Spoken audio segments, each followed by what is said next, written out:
पाहता लोचनी लोचनी रूप पाहता लोचनी लोचनी रूप पाहता लोचनी लोचनी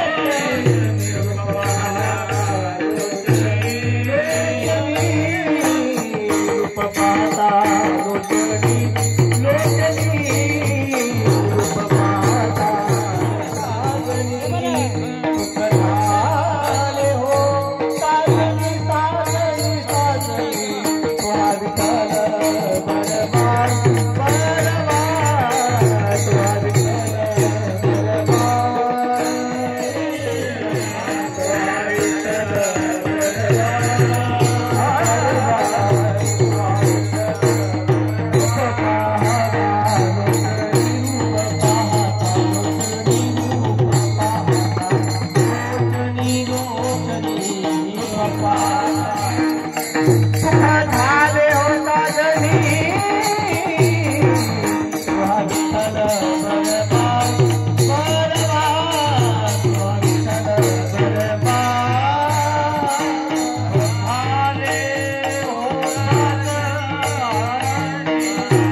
भक्तीचा जिव्हाळा तोची दैवाचा पुतळा तोची दैवाचा पुतळा तोची दैवाचा पुतळा जाणे भक्तीचा जिव्हाळा तोची दैवाचा पुतळा तोची दैवाचा पुतळा तोची दैवाचा जाणे भक्तीचा जिव्हाळा तोची दैवाचा पुतळा तोची दैवाचा पुतळा तोची दैवाचा पुतळा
भक्तीचा जिव्हाळा तोची दैवाचा पुतळा आणि कळये माझे मना हो का पंडित शहाणा नामरूपी जडले चित्त नामरूपी जडले चित्त त्याचा दास मी अंकित आणि कनये माझे मना हो का पंडित शहाणा तुका भक्ती जाणे तोची शुद्ध आणि हे माझे मना हो का पंडित शहाणा विठ्ठल विठ्ठल विठ्ठल विठ्ठल विठ्ठल विठ्ठल विठ्ठल विठ्ठल विठ्ठल विठ्ठल विठ्ठल विठ्ठल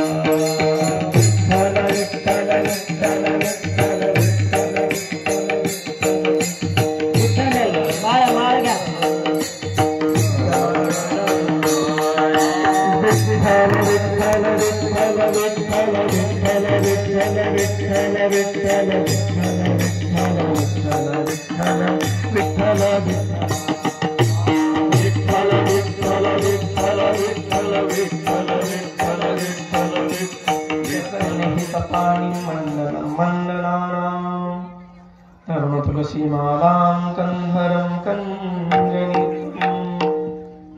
सदा धवलहासं विठ्ठलं चिन्तयामि वंशी विभूषितकरान् वनीरदाभा पीताम्बरादरुणबिम्बफलादरुष्टा पूर्णेन्दुसुन्दरमुखादरविन्दनेत्रा कृष्णा परं किमपि तत्त्वमहं न जाने योऽन्तः प्रविश्य मम वाचमिमां प्रसुप्ताम् सञ्जीवयत्यखिलशक्तिधरस्वधाम्नाम् अन्योश्च हस्तचरणश्रवणत्वगादीन् प्राणान्नमो भगवते पुरुषाय तुभ्यम् नमस्ते शारदे देवी सरस्वती मतिप्रदे वसत्वं मम जिह्वाग्रे सर्वविद्याप्रदाधव रूपारूपिणी कल्याणी श्रीरामप्रियसि जानकी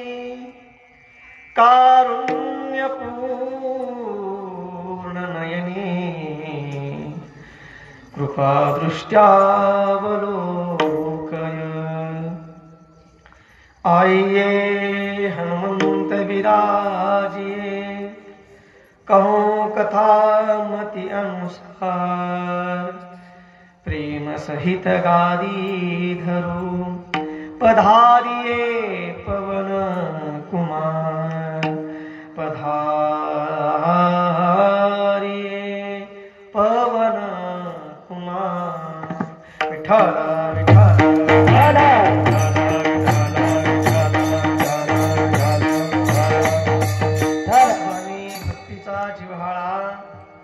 जाणे भक्तीचा जिव्हाळा तोची दैवाचा पुतळा आणि कनये माझे मना हो का पंडित शहाणा ओम नमो ज्ञानेश्वरा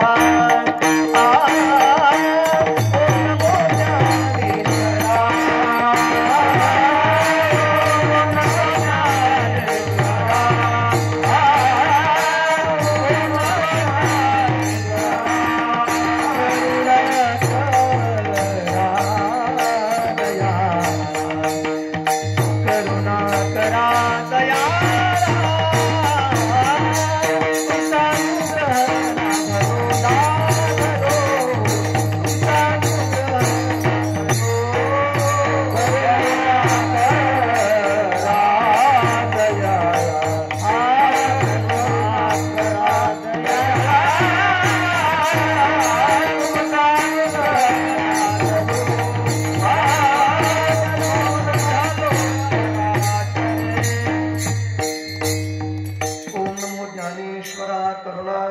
दयाळा तुमचा अनुग्रह लाधलो पावन झालो चराचरी मस्तक हे पायावरी या वारकरी संतांच्या जाणी भक्तीचा जिव्हाळा जाणी भक्तीचा जिव्हाळा तोची दैवाचा पुतळा आणि कणये माझे मना हो का पंडित शहाणा.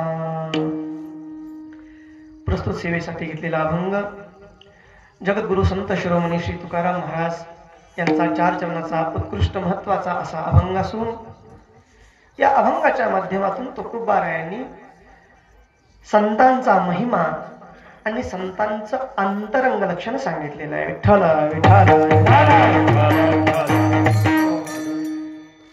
चालत असलेला अखंड हरिनाम सप्ताह पालखीमध्ये ज्ञानोबारांचे एवढं भव्य दिव्य मंदिर एवढा भव्य दिव्य अखंड हरिनाम सप्ताह निमित्त चालत असलेला हा उत्सव आणि या उत्सवामध्ये 6व्या दिवसाची सेवा माझ्या एक वाक्य बोलतो. पहिले ज्ञानोबारांच्या समोर थांबल्यानंतर ज्ञानोबारांनी अंतकरणामध्ये एक विचार दिलाय. तुमच्या समोर थांबतो. हा जो मुकुट आहे ना महाराज एवढा आपल्याला सगळ्याला घेऊन चांदीचा मुकुट करायचा आहे. चांदीचा मुकुट करायचा आहे आणि आळंदीमध्ये ज्ञानोबारांची जशी मूर्ती आहे ना मुकुटाची तशी करायची आहे. आणि आजच्या कीर्तनामध्ये फुलाची पाकळी म्हणून मी 5 तोळे चांदी आज जाहीर करतो. पुढच्या उत्सवापर्यंत आपला मुकुट तयार व्हायला पाहिजे ना. आळंदीमध्ये जसा आहे तसा तयार व्हायला पाहिजे. बघा महाराज 5 बोलले. डॉक्टर साहेबाकडून मी 5 बोलतो. नंतर 15 तोळे बोलायचंय. महाराजांना बोला किती लागणार आहे. एक 2-3 किलो चांदी लागेल. होऊन जाईल. सहज होऊन जाईल. भालकीमध्येच होऊन जाईल. बाहेर त्याची गरजच नाही. आणि तुमच्या मुली अशी आहेत 1-1 किलो तेच देऊ शकतील. परदेशामध्ये राहणाऱ्यांना काय कमी आहे. माऊलींनी माझ्या मनात विचार दिलेला आहे. मी बोलून दाखवलंय आणि इथं जाहीर केलंय. मी देतो. सगळ्यांनी काही ना काही फुलाची पाकळी टाकून पुढच्या उत्सवापर्यंत माऊलीचा मुकुट चांदीचा आपण सगळे म्हणून करायचा आहे.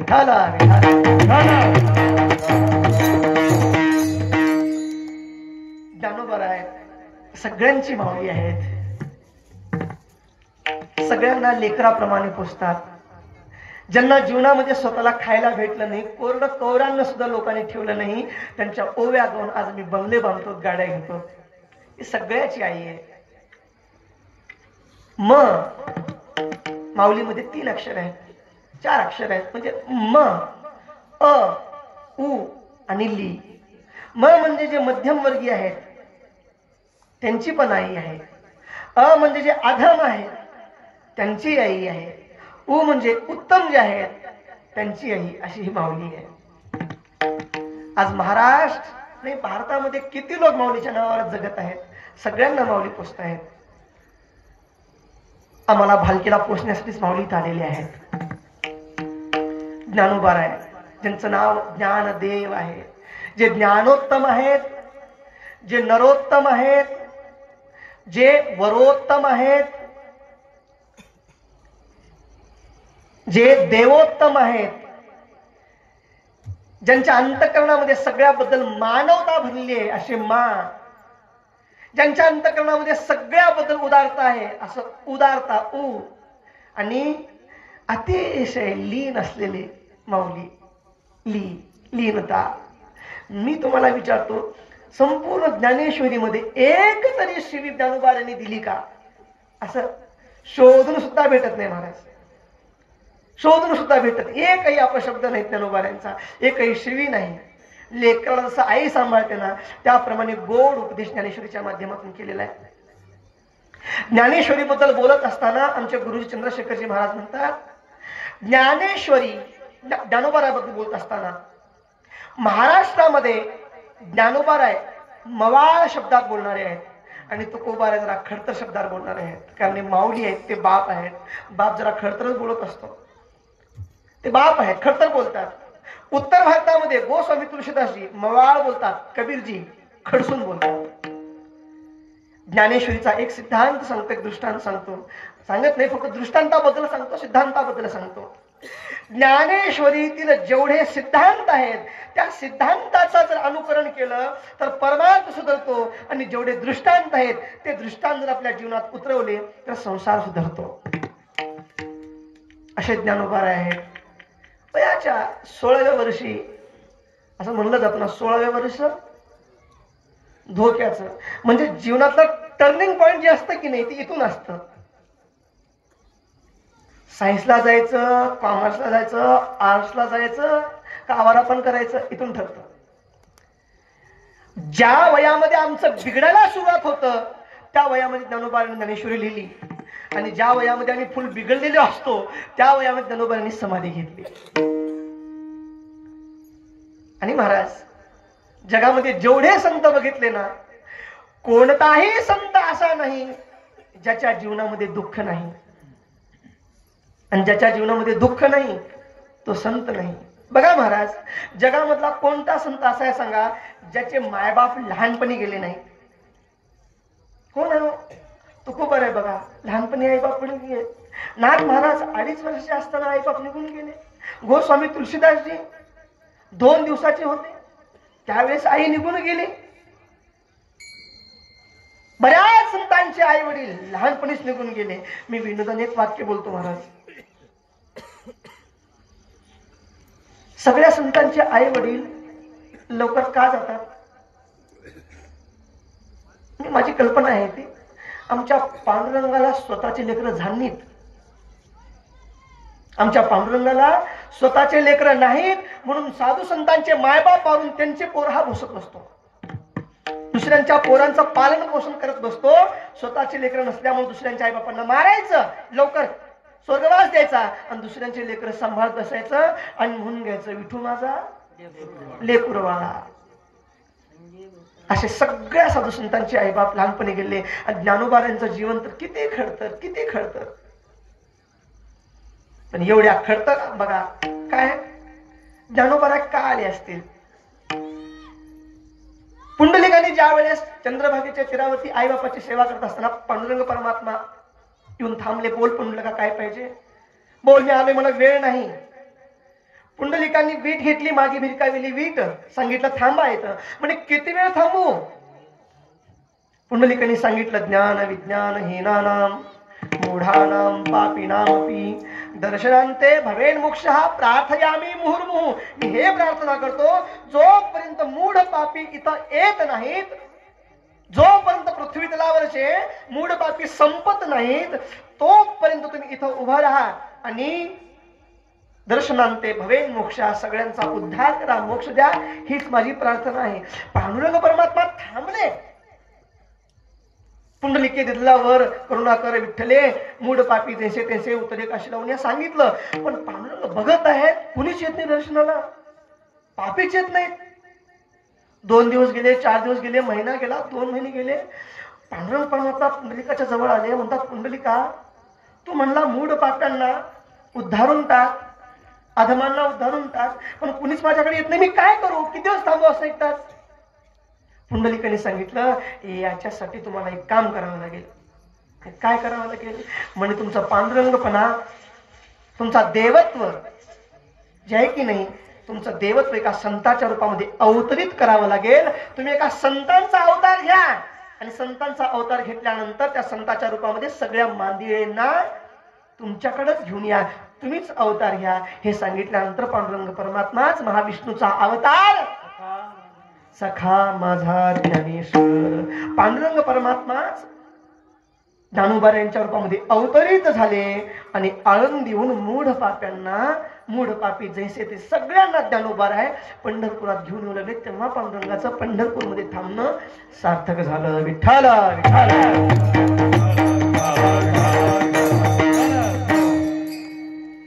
असे ज्ञानोबा आहे. अगदी 16व्या सोडून द्या, त्याला सुरुवात झाला आपलं, सोडून द्या. 16व्या वर्षी ज्ञानेश्वरी लिहिली. महाराज, कर्तृत्व करण्यासाठी वय लागत नसते. आता तर आम्ही लहान आहोत, मोठे झाल्यावर करू, मोठे झाले, आमचं काही परमार्थ करायचं वय आहे का? पुढे पुढे बघू. म्हातारं झालं, आता काही होत नाही. Successful man gives the result and unsuccessful man gives the reason म्हणतात. ज्ञानोबांनी 16 वर्षी ज्ञानेश्वरी लिहायला घेतली. शिवाजी महाराजांनी 16व्या वर्षी तोरणा हातात घेतला. माधवराव पेशव्यांनी 16व्या वर्षी जबाबदारी स्वीकारली. हे सगळे काय सांगतात? वयाचा विचार करू नका, 16व्या वर्षी सुरुवात करा. वाल्मिकी रामायणाची सुरुवात राम 16 वर्षाचे असल्यापासून आहे. सगळे ग्रंथ आम्हाला हेच सांगतात, तारुण्यामध्येच आपण कर्म करायला पाहिजे. ज्ञानोबाऱ्यांनी 22व्या वर्षी समाधी घेतली. सगळे संत महाराज, शंकराचार्य 32व्या वर्षी, तुकोबार आहे 42व्या वर्षी. काम झालं की ना लवकर आपापल्या धामाला निघून जाणं ह्या सगळ्या साधू संतांनी केलेला आहे. ज्ञानोबाऱ्यांचा हा समाधी सोहळा आणि या समाधी सोहळ्यानिमित्त सेवेसाठी निवडलेला अभंग तुकोबारायचा असं अभंग असून या अभंगाच्या माध्यमातून तुकोबाराय जे काही सांगतात जेवढं शक्य झालं तेवढं चिंतन आपण ज्ञानोबाराकडे लावायचा प्रयत्न करू. मी काही चिंतन तयार करून आलो नाही, पण ज्ञानोबाराकडे जेवढं लावता येईल तेवढा आपण प्रयत्न करू. विठाला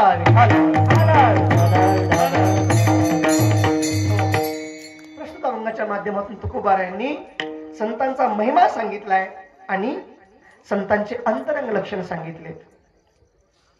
वास्तविक पाहता संतांचा महिमा तो बहु दुर्गम, शाब्दिकाचे काम नाही येते. संतांचा महिमा खूप दुर्गम असतो, कारण संत महात्मे सहज ओळखूच येत नाहीत. ओळखू येत नाहीत, मग लोकांना ओळखू येत, मग काय करावं लागतं? मग छोटे मोठे चमत्कार करून दाखवावं लागतं. चालविली जडभिंती, हरली चांगयांची भ्रांती, मोक्ष मार्गीचा सांगाती ज्ञानोबा माझा. चमत्काराला लोक नमस्कार करतात. संतांचा महिमा खूप अवघड आहे. या 2 चरणामध्ये, अभंगाच्या पहिल्या आणि दुसऱ्या चरणामध्ये संतांचा महिमा सांगितलाय आणि पुढच्या 2 चरणामध्ये संतांचे अंतरंग लक्षण सांगितले. काय अंतरंग लक्षण आहेत? नामरूपी जडले चित्त अंतरंग लक्षण आहे. तुका म्हणे नवविध भक्ती जाणे हे अंतरंग लक्षण आहे. विठाला पहिल्या चरणामध्ये तुकोबाराय जाणे भक्तीचा जिव्हाळा. देवाचा पुतळा कोण आहे? जो भक्तीचा जिव्हाळा जाणतो तो देवाचा पुतळा आहे. दुसऱ्या चरणामध्ये सांगतात देवाचा जो पुतळा आहे तोच मला आवडतो आणि कुणीही आवडत नाही. पंडित असो शहाणा असो तो मला आवडत नाही, कारण जे भक्तीचा जिव्हाळा जाणतात त्यांचं अंतकरण, त्यांचं चित्त नामामध्ये आणि रूपामध्ये तल्लीन असतं. त्यांची मला सेवा करावी वाटते. नामरूपी जळले चित्त, त्यांचा दास व्हावा वाटतो. लोकांनी सांगितलं महाराज त्यांचा दास होऊ इच्छिता, पण ते शुद्ध आहेत का नाही बघा. तुकोबारांनी सांगितलं ज्यांचं मन नामामध्ये आणि रूपामध्ये आहे त्यांच्याकडून पूर्ण नवविधा प्रकारची भक्ती होतच असते. आणि जे नवविधा भक्ती जाणतात ते शुद्ध आहेत, म्हणून त्यांचा दास व्हावा मला वाटतं. विठाला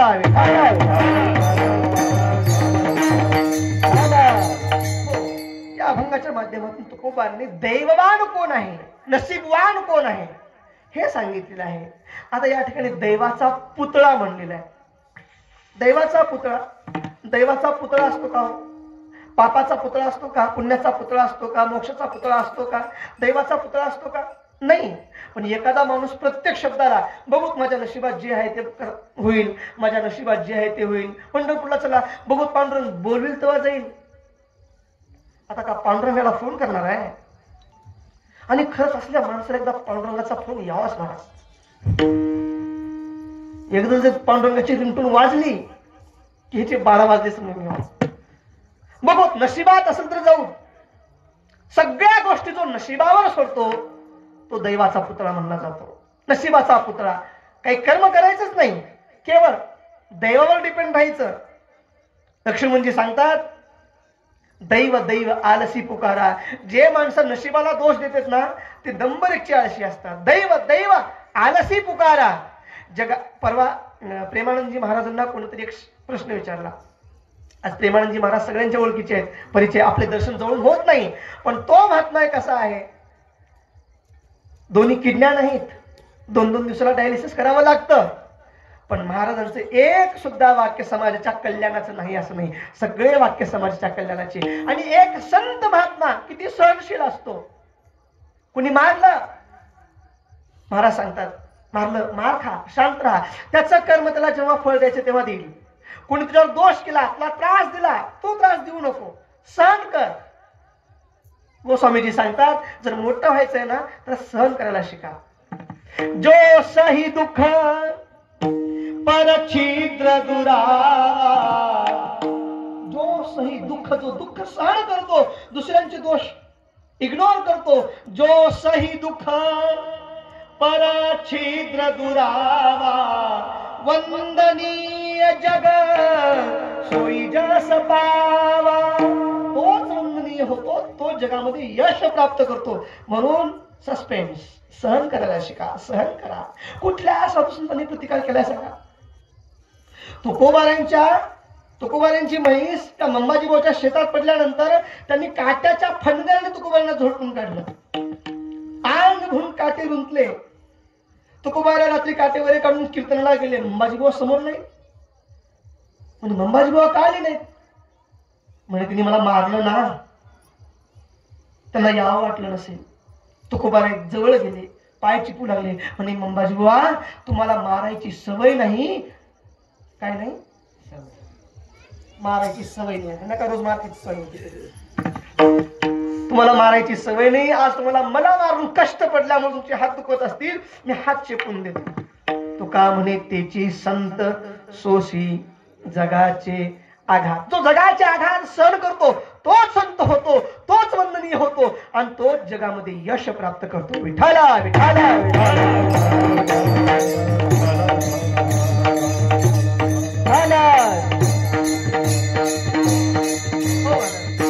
सांगायचं तात्पर्य काय?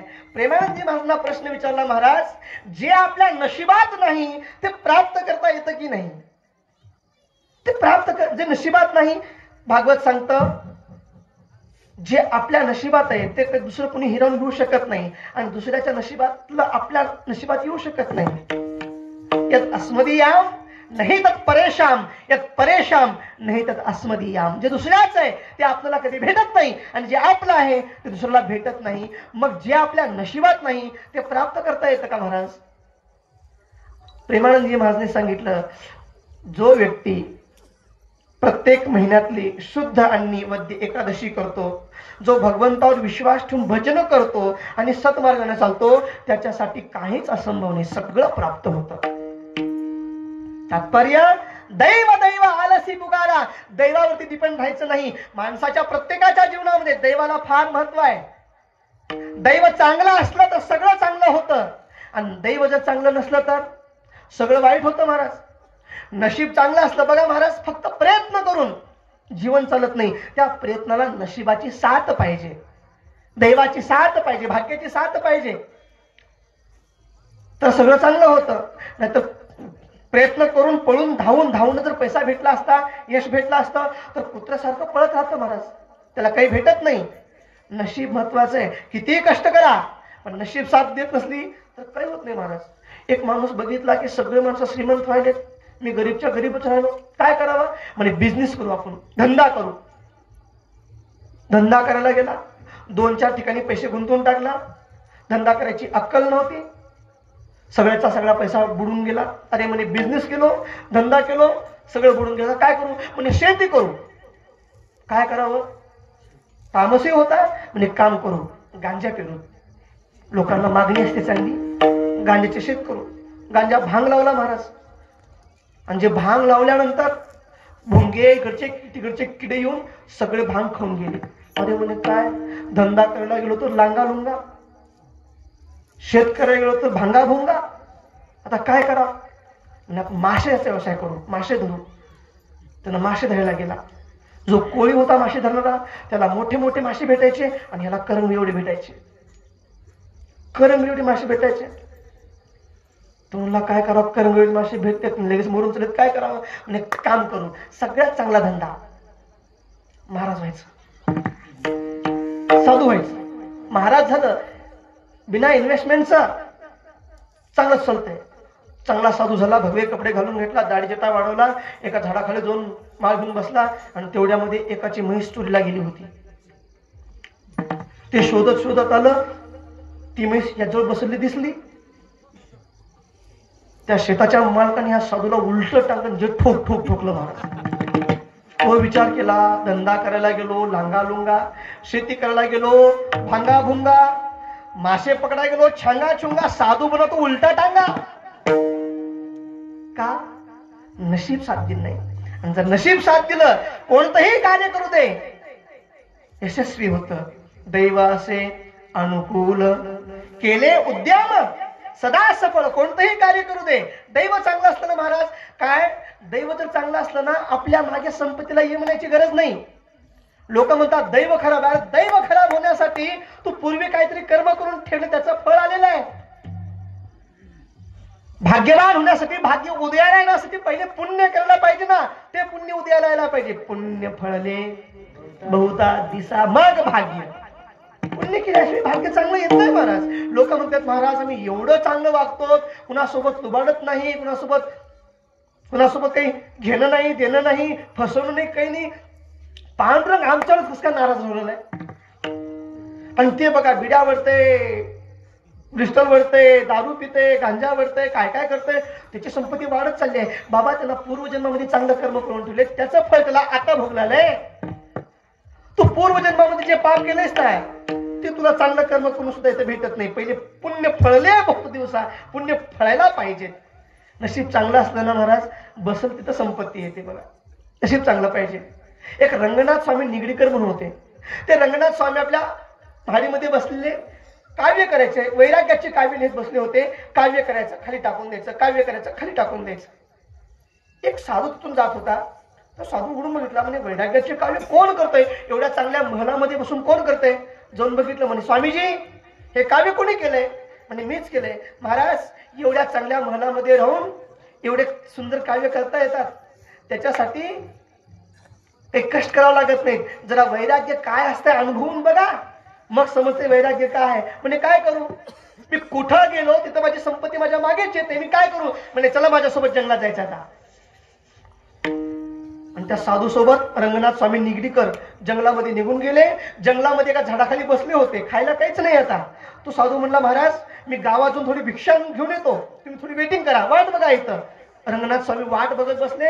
आणि तेवढ्यामध्ये त्या स्वामीजींचा एक शिष्य जो राजा होता, तो स्वामीजींना भेटा निघाला. आणि रस्त्यामध्ये स्वामीजी भेटल्यानंतर स्वामी तुम्ही इथं कसं काय. म्हणजे काही नाही, तर साधू धारण केलं. महाराज तुम्हाला देण्यासाठी मी खूप मोठं धन घेऊन येतोय, सोनं घेऊन येतोय, काय करू. इथं देऊन टाक. डोक्यावर सोन्याचा मुकुट, पायामध्ये सोन्याच्या पादुका, भरपूर आभूषण, सगळं काही दिलं. महाराज निघून गेला. राजा हा साधू येऊन बघितला, तरी तो कोणता दुसराच माणूस बसलाय. त्यांना विचारलं आमचे स्वामीजी कुठे गेले बघितलात का. अरे म्हणे स्वामीजी मीच आहे. म्हणे हे कुठून आलं. म्हणजे माझा एक राजा शिष्य जात होता, त्याने आणून दिलं. म्हणजे असं कसं काय. स्वामीजीने सांगितलं माझं नशीबच असं आहे, मी जिथं गेलो तिथं संपत्ती आपोआप मागे येते. दैव चांगलं असलं ना सगळं चांगलं होतं. दैव असे अनुकूल केले उद्यम सदा सफळ. एक माणूस बऱ्याच दिवसापासून गरीब होता. एका ज्योतिषीच्या जवळ जाऊन बसायचा. सांगा महाराज माझं भविष्य बघा, माझा हात बघा, माझा दिवस चांगलं कधी येतील, कधी चांगले दिवस येतील सांगा. 2-3 वर्ष काही सांगितलंच नाही. तो चिडून म्हणला सांगा माझा दिवस कधी चांगले येतील. त्याने हात बघितलं, सांगितलं म्हणे आज तुझा दिवस नंबर 1 आहे. तू कोणतंही काम कर, चांगलं कर वाईट कर, तुला भरपूर संपत्ती भेटणार आहे, तू काही कर. आता काही करून संपत्ती भेटणार, मग चांगले काम कशाला करायचे. मग काय करायचं. तो राजधानीमध्ये राहत होता. IT मध्ये राज दरबारामध्ये गेला. पहिले लोक समोरून जाऊ देत नव्हते, आता एकदम राज दरबारात गेला. पायरी चढत चढत राजाच्या जवळ गेला. सभा भरली होती आणि सभेमध्ये जाऊन राजाच्या कानाखाली काढकन वाजवली. कानाखाली वाजवली. राजा उठून खाली पडला. सगळे सेवक धरा मारा मारा, तेवढ्यामध्ये मारायला आले. तेवढ्यामध्ये राजा उठून तो मुकुट डोक्यावर घालून घेणार. मुकुट घेत असताना मुकुटामधून एक साप बाहेर पडला. एक साप बाहेर पडला. अरे म्हणे कोण महात्मा आहे की काय नाही की देव रूपात आला, माझा प्राण वाचला. अरे मारू नका मारू नका, याच्यामुळे माझा प्राण वाचतं. हे बघा साप निघून चाललाय माझ्या मुकुटामधून, मारू नका, सोडून द्या, याला बोलवा, याची पूजा करा. सिंहासनावर बसवलं, पाद्य पूजा केली आणि 1,00,000 सुवर्ण मुद्रा दिल्या. सुवर्ण मुद्रा घेतला, निघून गेला. म्हणे बाबा दिवस चांगला म्हणला, 1,00,000 सुवर्ण मुद्रा भेटल्या. किती वेळ चांगला आहे. म्हणजे आजचा पूर्ण दिवस चांगला आहे, दुपार झाली आहे, काही कर जा. म्हणजे राजाकडे गेलो, आता राणीकडे जायचं. राणीकडे गेला. राणी कुठे आहे. आता काल परिचय झाला होता त्यामुळे कुणी अडवलं नाही. म्हणजे राणीसाहेब तुपाची स्नान करायला धावत धावत गेला, बाथरूम मध्ये घुसला. ओल्या अंगाची राणी होती, हात धरून एकदम थापडत दिला आणि बाथरूमच्या बाहेर फेकून दिला. सगळे सेवक धावत आले, मारू लागले. तेवढ्यामध्ये एक दासी धावत आली, म्हणे मारू नका मारू नका, याच्यामुळं राणीचा प्राण वाचला. म्हणजे काय झालं, म्हणजे राणीला जसं बाहेर काढलं त्या न्हाणीची छत पूर्ण खाली पडली. जर राणी आत राहिली असती तर राणी मेली असती. याच्यामुळे राणीचा प्राण वाचला. राजाला बोलवा. राजा आला आणि 1,00,000 सुवर्ण मुद्रा. मी आता पटकात झाडून झाडून बांधतोय. तुम्हाला वाटल माझं नशीब चांगलं आहे, तुम्ही इकडे येचाल. माझ्या पटक्यामध्ये काहीच नाही, लक्षात घ्या. तात्पर्य काय, नशीब चांगलं असलं सगळं चांगलं होतं आणि नशीब वाईट असलं तर कितीही प्रयत्न करू दे काही होत नाही. नशीब दैव संसारामध्ये तेवढंच महत्वाचं आहे आणि परमार्थामध्ये तेवढंच महत्वाचं आहे. परमार्थामध्ये गेल्यानंतर दैव जर चांगला असेल, थोडी साधना करून चांगलं फळ प्राप्त होतं आणि नशीब जर चांगलं नसेल, कितीही साधना करू दे काही भेटत नाही. महाराज ज्यांनी पंचदशी नावाचा ग्रंथ लिहिला, विद्यारण्य सरस्वती जे शृंगेरी पीठाचे शंकराचार्य होऊन गेले, त्यांनी संपत्ती प्राप्त व्हावी, ग्रस्ती होते, संपत्ती प्राप्त व्हावी म्हणून त्यांनी 36 वर्ष गायत्री मंत्राचं पुरस्चरण केलं. गायत्री माता प्रसन्न झाली नाही, कंटाळा आला आणि कंटाळा येऊन त्यांनी आपला ग्रस्त आश्रम सोडला, म्हणजे संन्यास आश्रम धारण केला. आणि संन्यास आश्रम धारण करून जसं गायत्री मंत्राचा जप करू लागला, गायत्री माता समोर आली, म्हणे बोल काय पाहिजे. विद्यार्थ्यांनी स्वामींनी सांगितलं, बाबा मी ज्यावेळेस ग्रस्ती होतो त्यावेळेस एवढं तप करून मला प्रसन्न झाली नाही, आता संन्यासी झालो, आता धनाला शिवताही येत नाही, आता घेऊन काय करू, अगोदर का आली नाही. गायत्री मातेने सांगितलं, हे बघ म्हणजे पर्वत जळतेत ना, तुझे पूर्व जन्मामध्ये केलेले पाप ते सगळे जळत आहेत, ते जळल्याच्या नंतर आता पुण्याचा उदय व्हायलाय, आता यावे. तात्पर्य काय, पुण्य फळले बहुत दिवसा मग भाग्य येत असतं, नाहीतर भाग्य येत नाही. आणि दैव चांगला असलं, हाके सरसी उडी घालून या स्तंभ फोडी किंवा कोठे गुंतलासी द्वारकेचा राजा, हाक मारली ना लगेच परमात्मा द्रौपदीसाठी भीमासाठी धावून येतात. आमचे महाराज मला एक दृष्टांत सांगितले होते लहानपणी. महाराज मारुतीच्या मंदिरावरती मंदिर बांधत असताना तुम्ही मला एक दृष्टांत सांगितला होता, कसं दैव कसं असतं बघा. पांडवांनी एक जेवणाची तयारी केली, सगळ्या ब्राह्मणांना जेवण दिलं. आता एवढा मोठा कार्यक्रम करलो, परमात्म्याला बोलावून घेऊ, 8 दिवस टाइम आहे, जाऊन घेऊन येता येत आहे. म्हणजे कोण कोणाला पाठवायचं, म्हणजे भीमाला पाठवू, भीमा जा परमात्म्याला बोलावून घेऊन ये. म्हणजे कधी आहे, 8 दिवसानंतर आहे ना, मग जातो निवांत, ठीक आहे, नाही आत्ताचा वेळ लागेल. भीम गेला आणि जाऊन एका खोलीमध्ये असा झोपला. महाराज 1 दिवस गेला, 2 दिवस गेलं, 3 दिवस गेलं, 4 दिवस गेले, 5 दिवस गेले. म्हणजे भीम कुठं आहे, म्हणजे झोपलाय. 8वा दिवस उगवला, सगळे ब्राह्मण जेवण करण्यासाठी आले. अरे म्हणे कृष्ण कुठे आहे, जेवण म्हणजे रेडी आहे, सगळा स्वयंपाक रेडी झालाय, पंक्ती बसवा. सगळे जेवायला बसले. महाराज वाढ झाली, अरे परमात्म्याला बोलवायचं होतं, म्हणजे तूप तरी वाढा. द्रौपदी तूप वाढण्यासाठी गेली आणि तेवढ्यामध्ये भीमानी गदा घेतला आणि गदा घेऊन पटांगणामध्ये जाऊन गदा घेतला, गरगर फिरवला, वर आकाशामध्ये जोरात फेकला, आणि मान केली आणि सांगितले, देवा वाचवायचं असेल तर वाचवा, नंतर तुमचा भीम गेला. आणि वरची गदा भीमाच्या मानेवर पडण्याच्या अगोदर परमात्म्याने गदा धरली. नशीब चांगलं असतं, दैव चांगलं असतं, लगेच परमार्थी साध्य होतो. पण नशीब चांगलं नसलं तर परमार्थी साध्य होत नाही, संसारी साध्य होत नाही. विठाला विठाला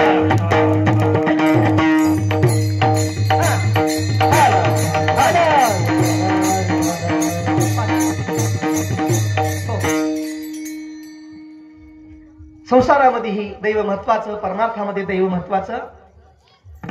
या अभंगामध्ये तुकोबार आहे, दैववान कोण सांगतात.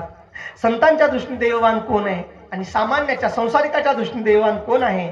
संसारिकाच्या दृष्टीने वाढावे संतान, घरी व्हावे धनधान्य, हे संसारिकाच्या दृष्टीने भाग्यवान आहेत. पण संतांच्या दृष्टीने हे भाग्यवान नाही. भाग्य तरी नोहे धनपुत्र दारा, निकट वास बरा संतापायी, हे संतांच्या दृष्टीने भाग्यवान नाहीत. संतांच्या दृष्टीने कोण भाग्यवान आहेत. भाग्यवंत म्हणो तया शरण गेले पंढरीराया, शरण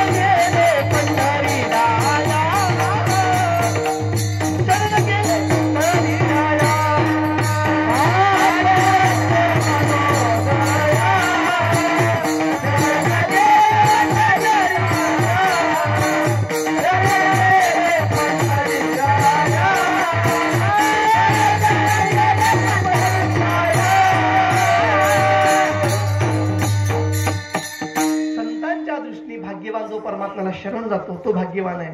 संत भाग्याकडे बघत असताना दोन दृष्टीने बघतात, एक ज्ञान दृष्टीने आणि दुसरं भक्तीच्या दृष्टीने. ज्ञानाच्या दृष्टीने भाग्यवान कोण आहे? अभागी कोण आहे? अभागी कोण? जन्माला येतो पण द्वैताची वाट सोडत नाही, अद्वैताच्या वाटेला येत नाही, द्वैतामध्ये गुंततो, तो अभागी आहे. उपजोनी करंटा नेने अद्वैत वाटा, अद्वैताची वाट जाणत नाही, तो उपजोनी करंटा म्हणजे हतभागी आहे. आणि ज्ञानाच्या दृष्टीने भाग्यवान कोण आहे? ज्ञानाच्या दृष्टीने भाग्यवान मोक्ष रेखे आला, भाग्य विनटला, तो भाग्याला नटवलेला आहे जो मोक्षाच्या मार्गाला ज्ञानाच्या दृष्टीने. आता भक्तीच्या दृष्टीने विचार करा. भक्तीच्या दृष्टीने अभागी कोण आहे? जीवनभर पापच करत राहतो, केली पापाची मूर्ती, पापच जीवनभर पापच करायचं. पर्वताप्रमाणे पातक करणे, वज्रलेप होणे अभक्तासी, नाही जासी भक्ती तो पतित अभक्त, हरीशी न भजत. पुढे काय? दैव हत, त्याला दैवाने हतलेला आहे, तो अभागी आहे. आणि भक्तीच्या दृष्टीने भाग्यवान कोण आहे? हरिनाम सार जिव्हाया नामाची उपमा त्या दैवाची. त्या दैवाची उपमा कोण करेल? तो भाग्यवान आहे, तो नाम जपतो विठ्ठल विठ्ठल.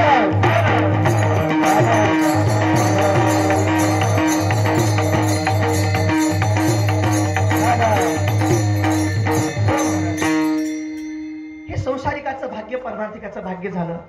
आता एक थोडंसं चिंतन केलं ना भाग्याच्या बद्दल. काही लोकांना संसाराचं भाग्य आहे, परमार्थाचं नाही. काहींना परमार्थाचं भाग्य आहे, संसाराचं नाही. काहींना संसाराचंही भाग्य आहे, परमार्थाचंही भाग्य आहे. आणि काहींना संसाराचंही भाग्य नाही, परमार्थाचंही भाग्य नाही. काही लोकांना संसाराचं भाग्य खूप चांगलं आहे. सांगा महाराज, संसारामध्ये काहीच कमी नाही, सगळं भरलेलं. इतिहासातलं उदाहरण, त्याच्याकडे एवढी संपत्ती होती, तेवढी संपत्ती कुबेराकडे नव्हती, यमाकडे नव्हती, वरुणाकडे नव्हती. कोण हो महाराज? रावण. काय संपत्ती रावणाची होती? 5 लक्ष घरे पाषाणाची जेथे, 7 लक्ष घरे विटबंदी, कोटी घरे जेथे काशा आणि तांब्याची, आणि शुद्ध शुद्ध सोन्याची 7 कोटी घरं होते. किती? 7 कोटी घरं सोन्याचे होते. कशाचे? सोन्याचे घरं होते. आता मंदोदरीला जर गळ्यामध्ये सोनं घालून फिरावं वाटलं तर तिनं काय करावं? काय करावं? काही नाही, भिंतीची एक वीट काढावं, गळ्यामध्ये बांधून फिरत राहावं. कारण 7 कोटी घरं सोन्याची होती. पाषाण परीस भूमी जांबुनद, काय संपत्ती रावणाची होती? वाल्मिकी रामायणामध्ये वर्णन आहे. संसारिक भाग्य महाराज, काय संपत्ती होती? या हि वै श्रवणे लक्ष्मीर, या चंद्रे हरिवाहने, या च राज्ञा कुबेरश्च यमस्य वरुणस्य च. जे संपत्ती कुबेराकडे नाही, यमाकडे नाही, वरुणाकडे नाही, यक्षाकडे नाही, तेवढी संपत्ती, त्याच्यापेक्षा जास्त संपत्ती रावणाच्या घरात नांदत होती महाराज. रम्य ही स्वर्गाहुनी लंका, हिच्या कीर्तीचा सागर नगरे, लाजविती लंका.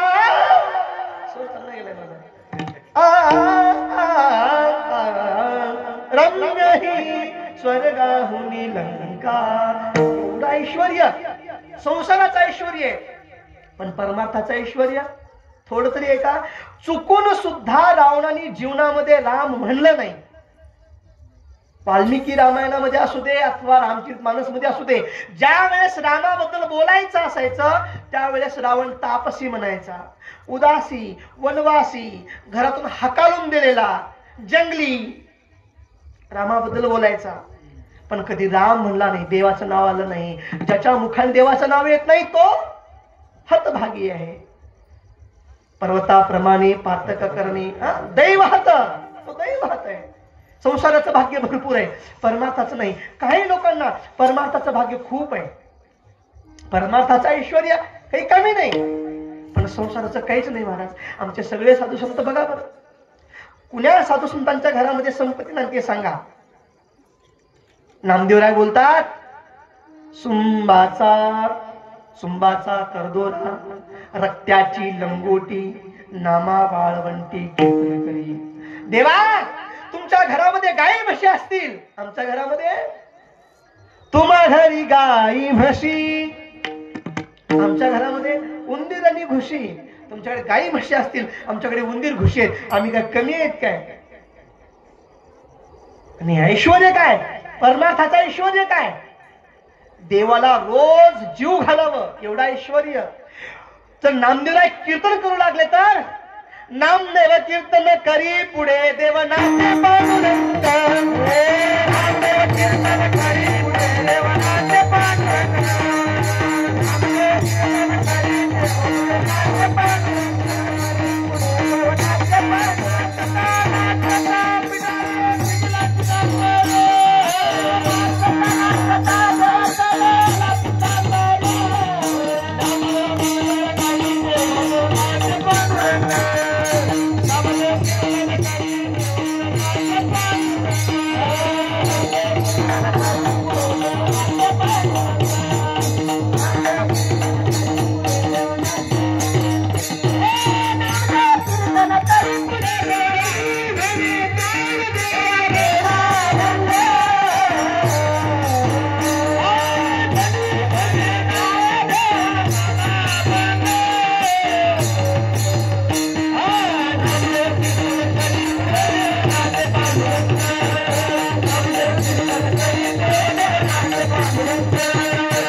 देवाला कळत नव्हतं, एवढं बेभान होऊन नाचायचे. हे नामदेवरायचं परमार्थाचं ऐश्वर्य आहे. सगळे संत बघा, तुकोबारायचं पारमार्थिक ऐश्वर्य किती मोठं आहे. नाथ महाराज बघा सगळ्या संतांचं. पण घरामध्ये नामदेवरायची बायको त्या परिसा भागवतकडे परीस होत. ते रोज एका धातूला लावायची, विकायची, संपत्ती वाढत जायची. नामदेवरायच्या बायकोने विचारलं, तुमच्याकडे काय आहे? आणि आमच्याकडे परीस आहे, लोखंड लावलं की सोनं होतं. म्हणजे मला बी दे. नामदेवरायची बायको घेऊन आली, लावली लोखंडाला, विळ्याला वगैरे, सोनं झालं. नवीन नवीन साड्या, नवीन नवीन सगळं चालू होतं. नामदेवराय विचारलं, कुठून आणलं सगळं हे? म्हणजे परीस भेटले. कसलं असते बघत? हे परीस आहे. काय होतं याच्याने? म्हणजे लोखंडाला लावलं ना, सोनं होतं. नामदेवराने विचारलं, कुठं साड्यासाठी घरामध्ये आली? आणि ते परीस महाराज नामदेवराने चंद्रभागेत फेकून दिलं. कुठं? चंद्रभागेमध्ये. आता तुम्हाला जर कोणी परीस दिलं, देणार नाही, कुणाकडे नाही, हा वेगळा विषय आहे. जर शेजारणीचं परीस तुम्ही घेऊन आलात आणि तुमचा नवरा कुठं फेकून दिला, तर शेजारीने तुम्हाला कसं खाईल सांगा? भाजून खाईल की कच्चं खाईल? भाजून खाईल. नाही, कच्चच खाईल महाराज, भाजून देणार नाही. हा, ज्यावेळेस नामदेवराने फेकून दिलं आणि ही बातमी त्या बाईला समजली आणि तिचा नवरा भागवत तो येऊन नामदेवरांना भांडू लागला. म्हणजे कुठं फेकला? चंद्रभागेमध्ये. माझा परीस शोधून दे चल. नामदेव म्हणले, चल शोधून देतो. आता वाळवंटामध्ये चंद्रभागेमध्ये परीस, दगड कुठे भेटतंय का? नामदेव म्हणले, चल शोधून देतो. नामदेवराय आले, वाळवंटामध्ये हात घातला, एवढे मोठे खडे उंजळ भर आणले. म्हणे, घे, कोणता आहे त्याला लावून घे, बघ कोणता आहे. तो घरामधून येताना 2-4 वेळी घेऊन आलाच होता. ह्या खड्याला लावलं सोनं, त्या खड्याला लावलं सोनं. जेवढ्या खड्याला लावलं सगळे सोने होऊ लागले महाराज. नामदेवरायांचा हाताचा स्पर्श होतात, सगळे दगड सोने होत होते. हे पारमार्थिक भाग्य आहे. पण घरामध्ये खायला काही नाही. हे संसाराचं दारिद्र्यता आहे. विठाला काहीचा संसार असा आहे, त्यांच्याकडे संसाराचंही भाग्य तेवढंच आहे आणि परमार्थाचंही तेवढंच आहे. नामदेवराय सोडून द्या आता, हे गेलं. एकनाथ महाराज, संसाराचं भाग्य काय सांगू का तुम्हाला? ज्या टाइमला 15 पैसे तोळा होतं सोनं, ज्या टाइमला सोनं 15 पैसे तोळा होतं, उत्पन्न 40,000 होतं. किती? 40,000 होतं. एकनाथ महाराजांच्या घरामध्ये 3 हत्ती होते, तोफ होते, बाहेर येताना तोफेचा आवाज व्हायचा, आत येताना तोफेचा आवाज. एवढा ऐश्वर्य, रोज पुरणपोळीचा स्वयंपाक. 15 पैसे तोळा सोनं होतं त्यावेळेस. 40,000 रुपये मंथली इन्कम होतं. मग विचार करा किती तोळे सोनं महिन्याला येत असेल. मी गणितामध्ये 7वीला फेल झालो, 10वीलाही फेल झालो, त्यामुळे मला विचारू नका. एवढं ऐश्वर्य, संसारिक ऐश्वर्य आणि पारमार्थिक ऐश्वर्य. भगवान परमात्मा त्यांच्या घरामध्ये पाणी भरायचे, कावडीने पाणी भरले, सांगितले सगळे काम करायचे. हे पारमार्थिक आणि संसारिक ऐश्वर्याचं भाग्य काय बघा, ऐश्वर्य बघा. आजपर्यंत जे राजे झाले कोणत्याही राजाच्या पोटी भगवान आला नाही. सगळे राजे चक्रवर्ती होते पण कोणाच्या पोटी भगवान आला नाही.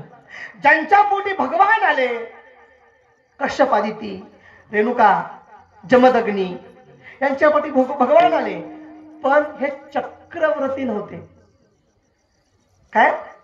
हे चक्रवर्ती नव्हते. रेणुका, जमदग्नी चक्रवर्ती नाही, पोटी भगवान आले. कश्यप आदिती पोटी वामन आले, पण चक्रवर्ती नाही. दशरथ महाराजांच्या अगोदरचे सगळे राजे चक्रवर्ती होते पण पोटी भगवान आले नाहीत. दशरथ महाराज चक्रवर्ती हे आहेत आणि यांच्या पोटी भगवान आलेले आहेत. दशरथ महाराजांचं ऐश्वर्य सांगत असताना, जगामधलं सगळं धन, रिद्धी सिद्धी संपत्ती, नदी सुहाई, उमदी अवध अंबुद कहू आई, रिद्धी सिद्धी सगळ्या जगातलं सगळं धन घेऊन अयोध्या रूपी समुद्रामध्ये जमा करत होत्या. एवढं संसारिक भाग्य, परमार्थिक भाग्य. जनक महाराज बघा, रावणाकडे भोग आहेत, योग आहे का हो? रावण योगी आहे का? रावणाकडे भोग आहेत, योग नाही. सनकादिकाकडे योग आहे, भोग आहेत का? भोग नाही. पण जनक महाराज, जोग भोग महाराज जुई, योगही आहे, भोगही तेवढाच आहे. एक हात पत्नीच्या अंगावर आहे, आनंद नाही. दुसरा हात अग्नीमध्ये पडला, त्याचं दुःख नाही. दशरथ महाराजाबद्दल आणि जनकाबद्दल रामायणामध्ये एक चौपाई आहे. जाऊ दे, पुढे बोलतो, मला पुढे विषय बोलायचा आहे. त्यांच्या पोटी भगवान आले, भगवती आले. हे संसारिक पारमार्थिक ऐश्वर्य. आणि 4था वर्ग असा आहे महाराज, ज्यांना संसाराचंही भाग्य नाही आणि परमार्थाचंही भाग्य नाही. कोण आहे सांगा बरं? मी सांगू का? कृष्ण महाराज रामायणी. ना संसाराचं भाग्य ना परमार्थाचं भाग्य, काहीच नाही. आम्ही तुम्ही, आमचा संसार चांगला आहे का परमार्थ चांगला आहे? काहीच नाही. जगामध्ये 4 वर्ग पडतात. काही लोकांकडे पारमार्थिक आहे, संसारिक नाही, संसारिक आहे, पारमार्थिक नाही. काहीकडे परमार्थिक आहे, संसारिक आहे, आणि काही लोकांकडे दोन्ही नाही. हे दैवाबद्दल झालं. दैवाचा पुतळा कोण आहे? देवाचा पुतळा, जो भक्तीचा जिव्हाळा जाणतो, तो देवाचा पुत्र आहे. मग भक्तीचा जिव्हाळा जाणणारा कसा असतो? जिव्हाळा तो कसा जाणायला पाहिजे? भक्ती म्हणजे काय आहे नेमकी? भक्तीचा अर्थ काय? देवासाठी केली जाणारी प्रत्येक क्रिया म्हणजे भक्ती आहे. पण भक्तीमध्ये 2 प्रकार आहेत. काही लोक म्हणतात भक्ती खूप सोपी आहे, भक्ती पंथ बहु सोपा, खूप सोपी आहे. आणि काही लोक म्हणतात भक्ती तो कठीण, सुळावरील पोळी, निवडे तो बळी, विरळा शूर. मग नेमकी कोणती भक्ती आहे? भक्तीमध्ये 2 प्रकार आहेत. एक आहे साधन रूपा भक्ती आणि दुसरी आहे साध्य रूपा भक्ती. ज्यांना साध्य कळालं, ज्यांना आपलं ध्येय कळालं, त्यांची साधना व्यवस्थित होत असते. ज्यांना आपलं ध्येयच कळलं नाही, त्यांची साधना काय व्यवस्थित होते? माणसाला जीवनामध्ये काही असो नसो, काहीतरी ध्येय असायला पाहिजे. ध्येय असला की मार्ग निश्चित होतो, वेग निश्चित होतो. कुठून जायचं, कसं जायचं, तिथून काय करायचं, किती दिवस राहायचं आणि कधी यायचं, सगळं निश्चित होतं. तुकोबाराय या पृथ्वी तलावर आले, लोकांचा उद्धार केला आणि उद्धार केल्यानंतर तुकोबाराय म्हणतात आता मला माझं साध्य प्राप्त करायचंय. म्हणजे साध्य प्राप्त करायचंय म्हणजे आता मला साध्य प्राप्त करायचंय. म्हणजे तुमचं साध्य काय आहे महाराज? लोकांनी विचारलं तुमचं साध्य काय? तुकोबाराने सांगितलं आता मला ही इच्छा आहे, मी कुणालाही दिसू नये. आता दिसो नये जना ऐसे करीगा नारायणा, मी कुणाला दिसू नये. लोकांनी विचारलं महाराज दिसू नये म्हणता म्हणजे कुठं जायचंय का तुम्हाला? हो म्हणे जायचंय. मग कुठं जायचंय? आलात कुठून तुम्ही? तुकोबाराने सांगितलं, आम्ही वैकुंठवासी आलो याची कारणासी. मग कार्याला आलात ना, कार्य करा. तुकोबाराने सांगितलं, कार्य पूर्ण झालं. बोलली जे ऋषी साच भावे वर्ताया, झाडू संतांचे मार्ग, सगळं काम झालं. मग आता म्हणजे आता राहायचं नाही. म्हणजे राहा ना महाराज, आमच्यामध्ये तुम्ही राहिलात, गावामध्ये राहिलात, तुमची सेवा घडू द्या. आम्ही तुमचे आहेत, तुम्ही आमचे आहेत. तुकोबाराने सांगितलं, माझे कोणीच नव्हती. हा निश्चय चित्ती दृढ झाला, माझा कोणीच नाही. कोणीच नाही, गाव तुमचं नाही का? तुकोबाराने सांगितलं, देश वेश नोहे माझा, सहज फिरत आलो. महाराज आम्ही तरी आहेत ना, बायको आहे, लेकरं आहेत, करू सत्ता कवनावरी कोठे स्थिर राहिलो. पाय डोळा म्हणता माझे, तेही कैसा मोकलिलो. परदेशी नाही कोणी, अंध पांगुळ झालो. मग महाराज आता जातो म्हणता, कुठं जाता? म्हणे संताकडे जातो. म्हणे कशासाठी? म्हणे संताकडे गेले ना, मग संत महात्मे मला भक्तीचा मार्ग दाखवतील. त्या भक्तीच्या मार्गाने मला माझं साध्य प्राप्त करता येईल. असं संत मार्ग दाखवतात. कोणते संत? म्हणजे जे भक्ती जाणतात. महाराज भक्ती जाणणारे बरेच आहेत. हा, तुकोबाराने सांगितलं, जे भक्ती जाणतात ना ते देवाचे पुतळे आहेत. तुकोबारांना सांगितलं लोकांनी, महाराज देवाचे पुतळे म्हणता, जगामध्ये भक्ती करणारे बरेच लोक आहेत. कोण आहेत? दंभे करू भक्ती, सोंगे दाऊ जना. दंभाने भक्ती करायचं, महाराज व्हायचं, पैशासाठी महाराज व्हायचं. अंतकरणामध्ये रोज हरिपाठ. महाराज बरेच कीर्तनकार असे आहेत, हरिपाठ सुद्धा पाठ नाही. ज्ञानेश्वर तर सोडून द्या, हरिपाठ पाठ नाही. पतिव्रता भुकी मरे आणि पेढे खाय. तात्पर्य हे आहे, दंभाने भक्ती करणारे बरेच लोक आहेत. अशांना तुकोबारा देवाचा पुतळा म्हणत नाही. दंभे करू भक्ती, सोंगे दाऊ जना. तुकोबारा यांना म्हणतात, त्यांना मी देवाचा पुतळा म्हणत नाही. काही लोक असे आहेत, ते भक्ती खूप चांगली करतात, पण थोडीच करतात. मनापासून करतात, थोडीच करतात, पण थोडी भक्ती करतात आणि विषयाची कामना खूप करतात. थोडी भक्ती, भक्ती ज्याची थोडी, पूर्ण विषयाची गोडी, पूर्ण विषयाची गोडी, पूर्ण विषयाची गोडी.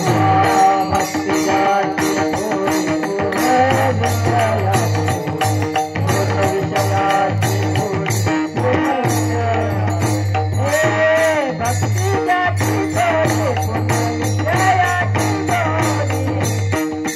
विषयाची.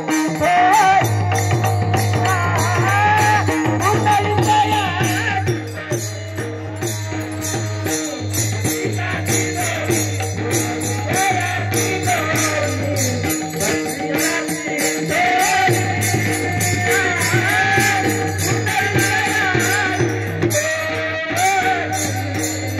थोडी, पूर्ण विषयाची गोडी, भक्ती ज्याची थोडी, पूर्ण विषयाची गोडी. थोडी भक्ती करतात, पण त्याच्यातून भरपूर विषयाची कामना करतात. तुकोबारांनी लोकांनी विचारलं, महाराज तुम्ही आशांना देवाचा पुतळा म्हणता का? तुकोबाराय म्हणले, आशांनाही देवाचा पुतळा म्हणत नाही. मग कुणाला म्हणता? तुकोबारांनी सांगितलं, जो भक्तीचा जिव्हाळा जाणतो. जिव्हाळा म्हणजे महाराज जिवंत पाण्याचा झरा ज्या ठिकाणी असतो की नाही, त्याला पाण्याचा जिव्हाळा म्हणतात. जिवंत झरा, तिथून पाणी कितीही काढा, कधीच संपत नाही. हा, तुम्हाला उदाहरण सांगतो. कुठं आहे? त्र्यंबकेश्वरला गेलं ना, म्हणजे प्रत्यक्ष बघता येईल. त्र्यंबकेश्वरला गेल्यानंतर तिथे 3 लिंग आहेत शिवजींचे. ते 3 लिंग असं आहे, त्याच्यामध्ये खड्डा आहे. तिथलं पाणी कितीही काढा, ते पाणी कधी संपत नाही. तिथलं पाणी कधीच संपत नाही. तसं ज्यांच्या अंतःकरणामध्ये भक्ती कधीच संपत नाही, ती भक्तीचा जिव्हाळा आहे. मग जीवनामध्ये कितीही दुःख येऊ, कितीही संकट येऊ, काय पैहे आशान वरपडो पाय, ब्रह्मडोळा भंगा जाय, वडवानळ त्रिभुवन खाय, परी मी तुझीच वाट पाहे नगा विठोबा. न मिळो खावया, न वाढो संतान, परी हा नारायण कृपा करो. ही वृत्ती ज्यांची असते, त्यांच्या अंतःकरणामध्ये भक्तीचा जिव्हाळा राहतो. आणि असे जे भक्ती, बघा किती दुःख असू दे, पण भक्ती सोडली नाही. पाहते पांडव अखंड वनवासी, पाहते पांडव अखंड वनवासी, अखंड वनवासी, पाहते पांडव अखंड वनवासी, पाहते पांडव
पहाते पांडव अखंड वनवासी परी त्या देवासी आठविती. जीवनामध्ये किती जरी दुःख आले भगवंताचं भजन सोडायचं नाही. प्रल्हादाला किती दुःख आले, साधू संतांना किती दुःख आले, पण कधीच भजन सोडलं नाही. जे भजन कधीच सोडत नाही. दीनरजनी हाचे धंदा गोविंदाचे पवाडे आम्ही नामाचे धारक नेनो प्रकार अनेक असा ज्यांचा अंतकरण आहे त्यांनीच भक्तीचा जिव्हाळा जाणतात. आणि जे असे भक्तीचा जिव्हाळा जाणतात तेच देवाचा पुतळा आहेत. अभंगाच्या पहिल्या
भक्तीचा जिव्हाळा भक्तीचा जिव्हाळा तोची देवाचा पुतळा.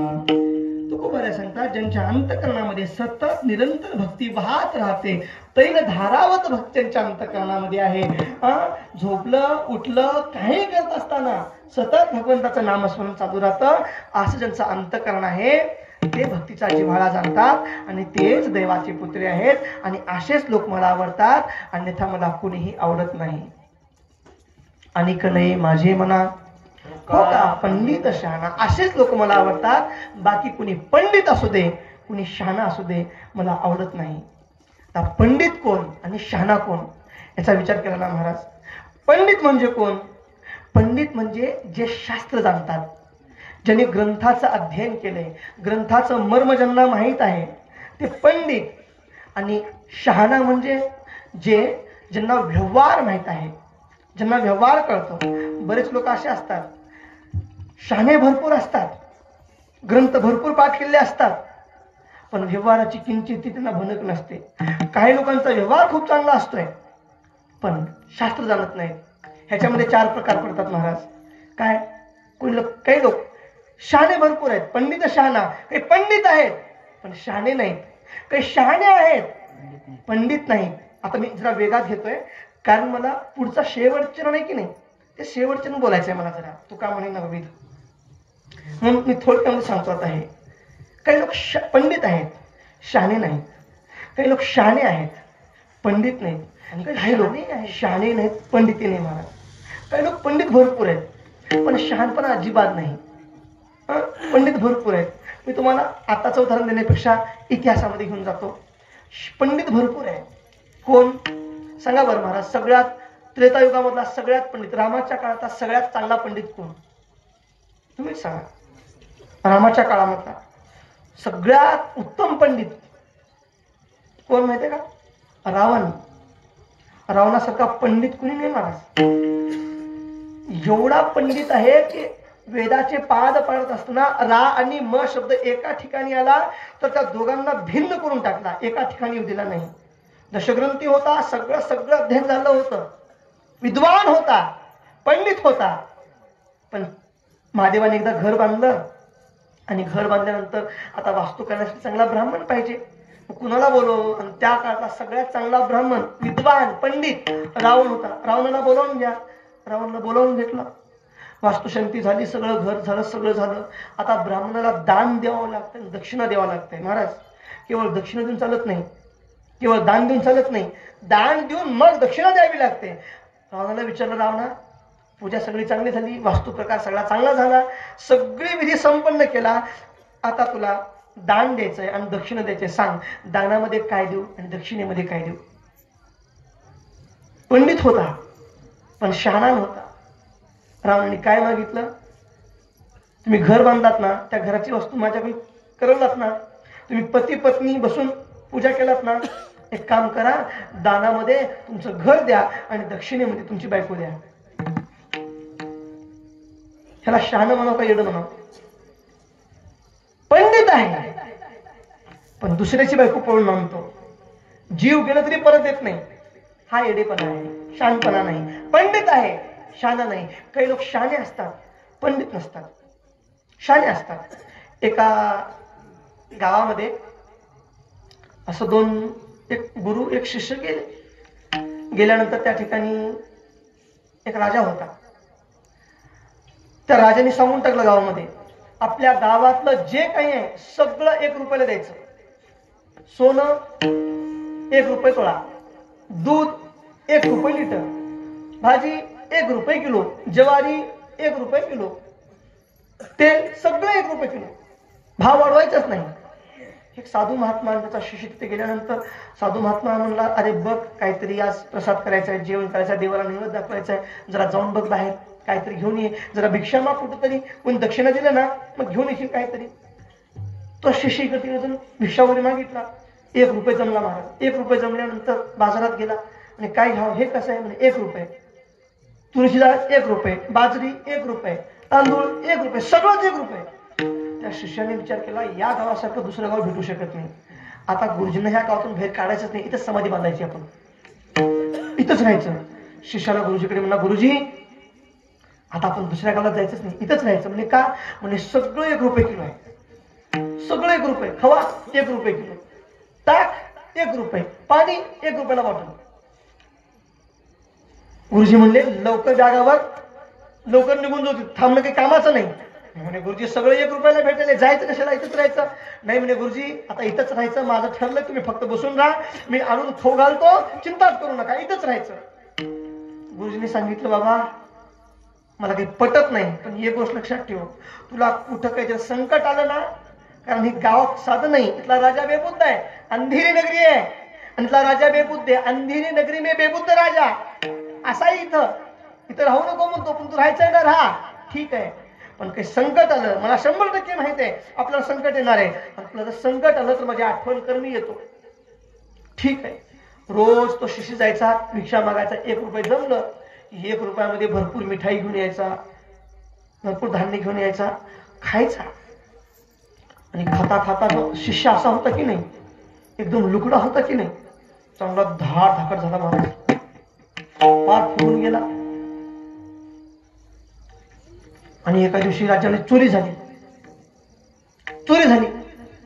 चोराला धरून आणलं गेलं. म्हणे राजाने काय झालं, म्हणजे द्यायला फाशीवर, चोरायला फाशी देऊन टाका. ते फास गळ्याला लावला, पण ते फासच्या गळ्याला बस नाही, एकदम लुकडं होतं ते. म्हणे महाराज फास गळ्याला बसत नाही, मग काय करावं? म्हणे ज्याच्या गळ्याला येईल त्याच्या गळ्याला लावा, ज्याच्या गळ्याला येईल त्याच्या गळ्याला लावा. आणि शिष्य खाऊन मुठलट झालं महाराज, धड धाकट झालं. सगळ्याच्या गळ्याला लावून बघितलं काही येत नव्हतं. ह्याचा शिष्य फुगला होता ना, ह्याच्या गळ्याला बरोबर बसू लागला. म्हणजे महाराज ह्याला धरून आणलो होता मी, ह्याच्या गळ्याला बरोबर फास बसते, म्हणजे देऊन टाका फाशी. आता काय करावं? गुरुजी सांगितले होते संकट काळामध्ये आठवण कर, म्हणजे गुरुजी वाचवा. गुरुजी लगेच प्रगट झाले. म्हणे काय झालं? म्हणे मला फाशी द्यायला. म्हणजे कसं काय? म्हणे फास माझ्या गळ्याला बरोबर बसायला. गुरुजीने सांगितलं चिंता करू नको, मी सोडवतो. फक्त मी म्हणतो ते म्हणायचं, तू म्हणायचं मला फाशी द्या, मी म्हणतो मला फाशी द्या, एवढं चालवायचं. गुरु म्हणला ह्याला फाशी देऊ नका, हे फास माझ्या पण गळ्याला चांगलं बसते, मी पण चांगलं खाल्लोय, माझ्या गळ्याला फास बसवा, मला फाशी द्यायचा, फाशी द्या मला. शिष्य म्हणला नाही गुरुजी, पहिले मला फाशी देऊ द्या. गुरु म्हणायचं नाही नाही, पहिले मला फाशी देऊ द्या. दोघं भांडून घेऊ लागले. राजा म्हणला अरे मरायला कोणी तयार होत नाही, तुम्ही दोघं मरायला तयार का होताय, का फाशी द्या म्हणताय? गुरुजींनी सांगितलं ही जी वेळ आहे आत्ताची फाशी द्यायची, ही जे टाइम मुहूर्त आहे, असा मुहूर्त 1000 वर्षातून एकदा येतो, 1000 वर्षामध्ये एकदाच येते. म्हणजे काय या मुहूर्ताचं? म्हणे या मुहूर्ताला जो कोणी फाशी घेऊन मरेल त्याला इथून डायरेक्ट इंद्राचं राज्य भेटणार आहे, डायरेक्ट इंद्राचं राज्य. आणि पुढच्या जन्मामध्ये तो पूर्ण पृथ्वीचा राजा होणार आहे, एका गावचा राजा नाही.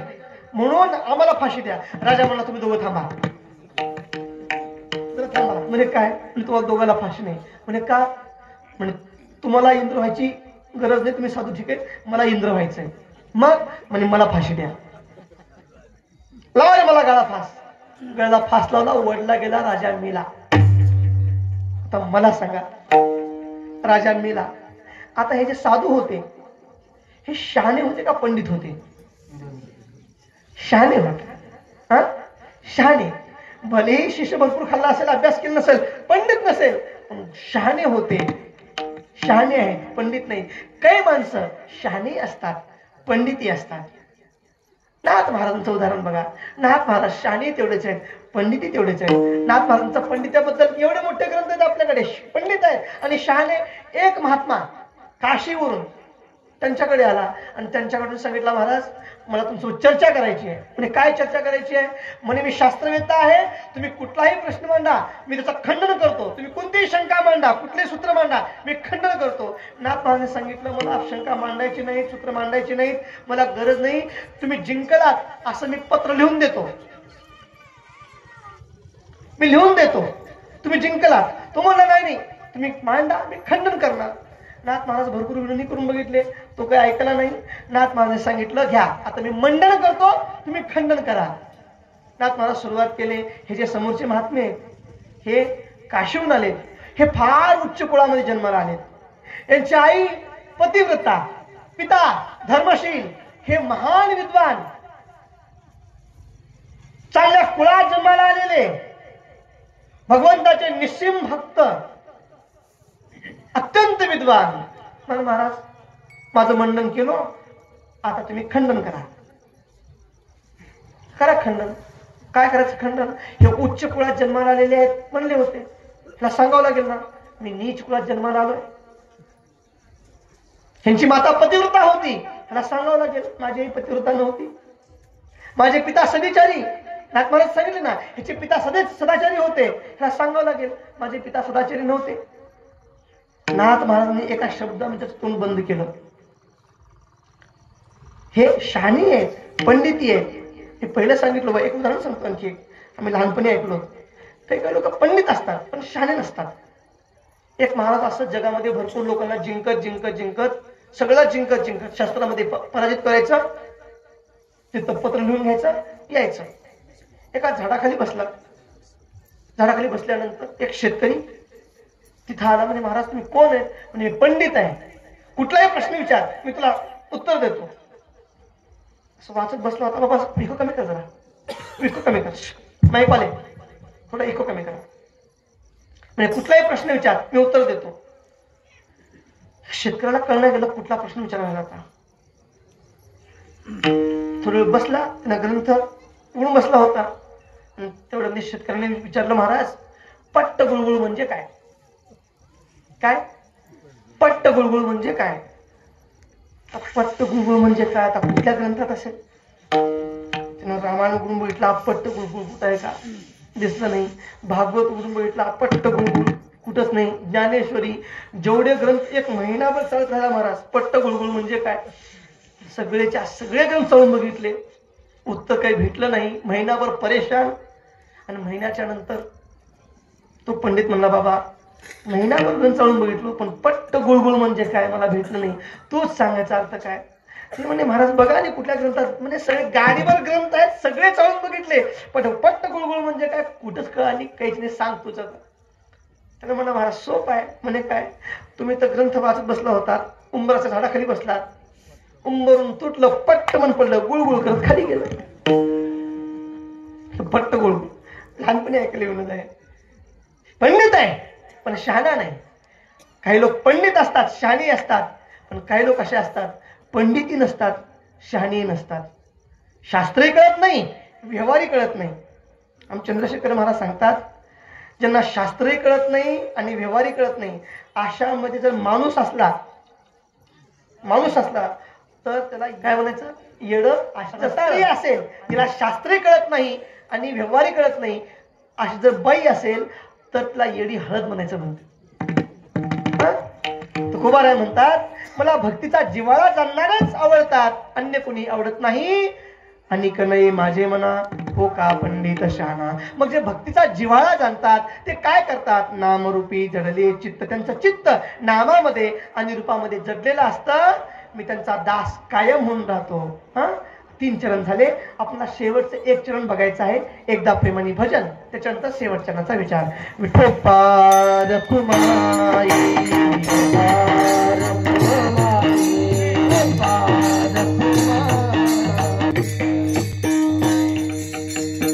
जाणे भक्तीचा जिव्हाळा तोची देवाचा पुतळा, आणि कनये माझी मना हो का पंडित शहाणा. प्रस्तुत अभंगाच्या माध्यमातून तुकोबारायांनी जो भक्ती जाणतो तो दैववान आहे, असा दैववानच मला आवडतो, आणि कुणी आवडत नाही. त्यांचे लक्षण सांगत असताना त्यांचं नाम, त्यांचं चित्त नामामध्ये आणि रूपामध्ये जडलेलं असतं, असं तो दैववान आहे, त्याचा दास होऊन मला सेवा करावी वाटते.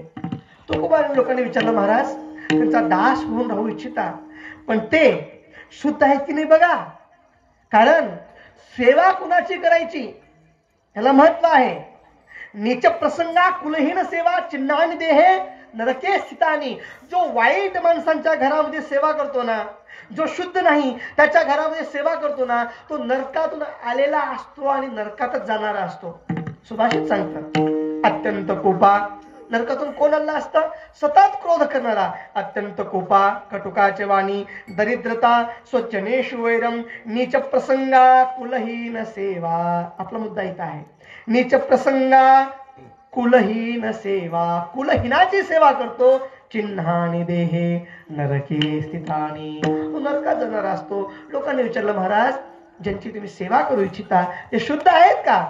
तुकोबारांनी सांगितलं, बाबा ज्यांचं चित्त नामामध्ये आणि रूपामध्ये जडलेलं असताना ती व्यक्ती नवविधा भक्तीने संपन्न असते. जो नवविधा भक्तीने संपन्न असतो तो शुद्धच असतो. आता इथं नवविधा भक्तीचा विचार आहे. मला नवविधा भक्ती सांगायची होती मुख्य करून, पण आता वेळ कमी असल्यामुळं मी फक्त टच करत जातो, प्रत्येक पॉइंटला विस्तार करत नाही. महाभारतामधली नवविधा भक्ती वेगळी आहे, भागवतामधली नवविधा भक्ती वेगळी आहे, आणि रामायणामधली नवविधा भक्ती वेगळी आहे. रामायणातली नवविधा भक्ती काय आहे, भगवान श्रीरामजी शबरीला सांगतात, प्रथम भगती संतन कर संगा. मी फक्त बोलतो, लक्ष द्या बरं का, मी फक्त बोलत जातो. प्रथम भगती संतन कर संगा, दुसरी रती मम कथा प्रसंगा. भगवंताच्या कथेमध्ये गती निर्माण होणं दुसरी भक्ती आहे. तिसरी भक्ती गुरुपद पंकज सेवा, तिसरी भक्ती अमान, गुरुची सेवा करणं तिसरी भक्ती आहे. चौथी भक्ती मम गुण गण, श्रवण करही कपट तजी गान. चौथी भक्ती माझ्या गुणांचं कपट सोडून गान करणारा, कुठला स्वार्थ न ठेवता गान करतो, ही चौथी भक्ती आहे. पाचवी भक्ती मंत्र जाप मम दृढ विश्वासा, मंत्राचा जाप करणं, राम राम जप करणं, ही पाचवी भक्ती आहे. मंत्र जाप मम दृढ विश्वासा, पंचम भगती सो वेद प्रकाशा, ही पाचवी भक्ती आहे. सहावी षटदमशील विरती बहुकर्म, निरत निरंतर सज्जन धर्म. दम अंतःकरणाला दमन करणं, इंद्रियाचं दमन करणं, अंतःकरणाचं शमन करणं, षट दमशील चांगलं राहणं, सगळ्या करणातून निवृत्त होणं, ही 6वी भक्ती आहे. 7वी सातव सममोहिमय जग देखा. 7वी भक्ती जग भरून मलाच बघणं. सातव सममोहिमय जग देखा आणि माझ्यापेक्षा संतांना जास्त किंमत देणं, ही 7वी भक्ती आहे. 8वी आठव जथा लाभ संतोषा. जे प्राप्त झालं त्याच्यामध्ये संतुष्ट राहणं, ही 8वी भक्ती आहे. आठव जथा लाभ संतोषा. आणि 9वी नवम सरल, अंतःकरण सरळ ठेवणं आणि फक्त भगवंतावर भरोसा ठेवणं, ही 9वी भक्ती रामायणातली आहे. आता भागवताकडे चला. भागवतातली सगळ्यांना माहित आहे. श्रवणम कीर्तनम विष्णू स्मरणम पादसेवनम अर्चनम वंदनम दास्यम सख्यम आत्मनिवेदनम, हे 9वी प्रकारची भक्ती आहे. श्रवण करणं. श्रवण कोणी केलं? महाराज. श्रवणे परीक्षिती श्रवण केला. श्रवणम कीर्तनम, कीर्तन कोण करतात? सतत नारदजी करतात. नारदजी. श्रवणम कीर्तनम विष्णू स्मरणम, सतत भगवंताचं ध्यान कोण करतात? स्मरण कोण करतं? प्रल्हाद. विष्णू स्मरणम. पाद सेवनम, सतत भगवंताचे पाय कोण दाबतं? पाय लक्ष्मीचे हाती तिसी यावे का कुळती. सतत लक्ष्मी भगवंताचे पाय संवाहन करत राहते. पादसेवनम अर्चनम, अर्चन कोण करतं? पूजा पृथुराजा. वंदन, वंदन कोण करतं? अक्रूरे घातले दंडवत, अक्रूर. अर्चनम वंदनम. दास्य, भगवंताचं दास्य कोण करतं? हनुमान. लक्ष्मणजी दास्य आहेत. आत्मनिवेदन दास्य. सख्यम, भगवंताचा मित्र कोण आहे? अर्जुन. आणि ज्यांनी आपलं सगळंच भगवंताला देऊन टाकलंय ते कोण आहे? बळीराजा. तुका म्हणे बळी जीव दिला पाया तळी. हे 9 प्रकारचे 9 भक्त झाले. पण एकाच्याच अंतःकरणामध्ये 9 प्रकारची भक्ती असेल तर तो शुद्ध आहे. मग एकाच्याच अंतःकरणामध्ये शोधावं लागेल ना आपल्याला. आता भरपूर उदाहरण आहेत तसे. एक उदाहरण बघूत आपण फक्त. एकाच व्यक्ती, त्याच्यामध्ये सगळे गुण आहेत, सगळे 9 भक्ती. ते म्हणजे ज्ञानोबा आहे आणि त्रेतायुगामधले हनुमानजी. हनुमानजी मध्ये 9 भक्ती कुठे आहे बघा. पहिली भक्ती काय? श्रवण. हनुमानजी रामाची कथा सतत श्रवण करतात. यत्र यत्र रघुनाथ कीर्तनम तत्र तत्र कृतमस्तंगांजलिम बाष्पवारी परिपूर्ण लोचनम. सतत हनुमानजी रडत रडत कथा करतात.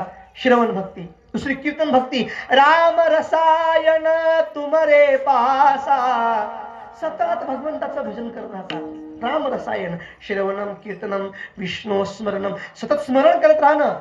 हनुमानचे काही काही फोटो आपल्याला बघायला भेटतात. ध्यानामध्ये आहे, डोळे झाकून ध्यान करत आहेत, हे स्मरण आहे. श्रवण कीर्तनम विष्णू स्मरणम. पाद सेवनम, रामाचे पाय दाबतात. अर्चनम, हनुमानजी रामाची पूजा करतात. एका दिवशी सीताजी भाळेमध्ये सिंदूर लावत होत्या आणि लावत असताना हनुमानजीने विचारलं, म्हणे माँ यहाँ पे सिंदूर क्यों लगाती हो? सीता मैया ने कह दिया, बेटा यहाँ पे सिंदूर लगाने से मेरे स्वामी की उम्र बढ़ जाती है, उनकी आयु बढ़ जाती है, वो दीर्घायु होते हैं. तो हनुमान जी ने विचार किया, अगर इतना सिंदूर लगाने से राम जी की आयु बढ़ती होगी तो राम जी भी मेरे भी तो स्वामी है, तो मैं भी सिंदूर लगाऊंगा. कह करके हनुमान जी ने सिंदूर पूरे अपने बदन पर ही लगा लिया. हे अर्चनम, वंदन करणं. हनुमानजी रामाच्या सतत पाया पडतात. चरण परिव प्रेमाकुल त्राही त्राही भगवंत. वंदन. अर्चनम वंदनम दास्यम. दास्य, दास्य कोणाला म्हणायचं?